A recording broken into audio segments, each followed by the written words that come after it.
طيب دلوقتي انا عايز اعرف اما اجي اعمل بينج بيطلع دايما باي ديفولت بينج. خلينا نقول داش 4 عشان البينج ماينس بيبقى البينج اي بي فيرجن 4 بينج داش 4. وبنعمل مثلا على ياهو دوت كوم. المره دي بلاش جوجل، كل مره هيبنج معايا الاي بي فيرجن 4 وبيديني 4 ريبلاي. طيب انا دلوقتي علشان خاطر اشوف النتورك عندي ستيبل ولا لا كنت بعمل ايه؟ بينج داش تي على الياهو دوت كوم، صح كده؟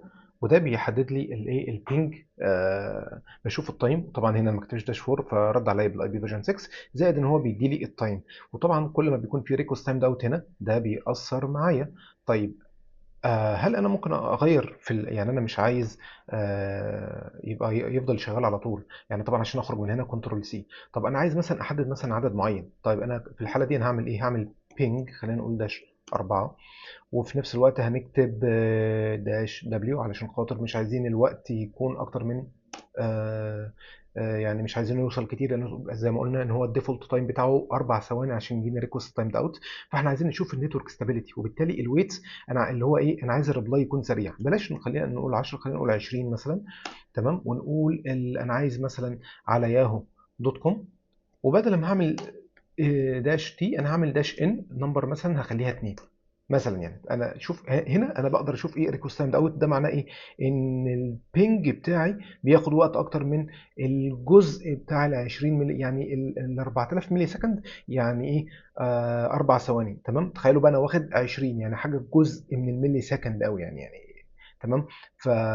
فده بيوضح لي سرعه الانترنت، الاستابيليتي في ريبلاي. طبعا انا مش هتكلم هنا على على الياهو مثلا او جوجل، لا انا بتكلم في الحته دي بالذات عن موضوع الايه الجيمنج. لو حد مثلا بيلعب جيمنج ولا حاجه، البينج بتاعه لازم يكون الريبلاي بتاعه سريع، لازم يكون عالي. وبالتالي انا علشان اعرف البينج ده سريع ولا لا، من اهم الكوماند بتاعي اللي هو داش دبليو، اللي هو ما تستناش اكتر مثلا من 100. تمام.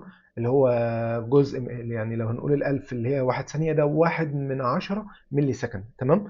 تخيل بقى ال 20 أقل كمان. وبالتالي ده كوماند مهم جدا اللي هو الداش دبليو ويت.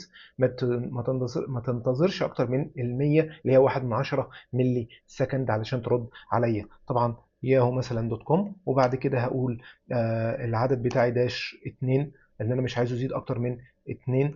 واضغط انتر ويديني الريبلاي بتاعي. في نفس الوقت بيديني طبعا زي ما شفنا هو ريكوست ستاند اوت، عشان خاطر انا محتاج ان هو يعني هي توضيحها شويه. انا شايف ان الكوماند ده مهم جدا. ان انا لو جيت هنا مثلا ومسحت اللي هو الداش دبليو 100 وضغطت انتر، هو مليون المية هيديني هيديني ريبلاي عادي، مفيش اي مشكله، لان 4 ثواني يعني وقت كفايه جدا ان هو يترد عليا. آه طبعا الكوماند ده اللي هو بينج، ممكن اقول مثلا اقول داش ان في الاخر، وممكن اقوله في الاول برضو داش ان مثلا 3 المره دي ياهو دوت كوم. بس انا دايما بحب استخدم داش دبليو تي علشان خاطر داش دبليو علشان خاطر يعني ما انتظرش كتير لو هيديني ريكوست تايم اوت. تمام.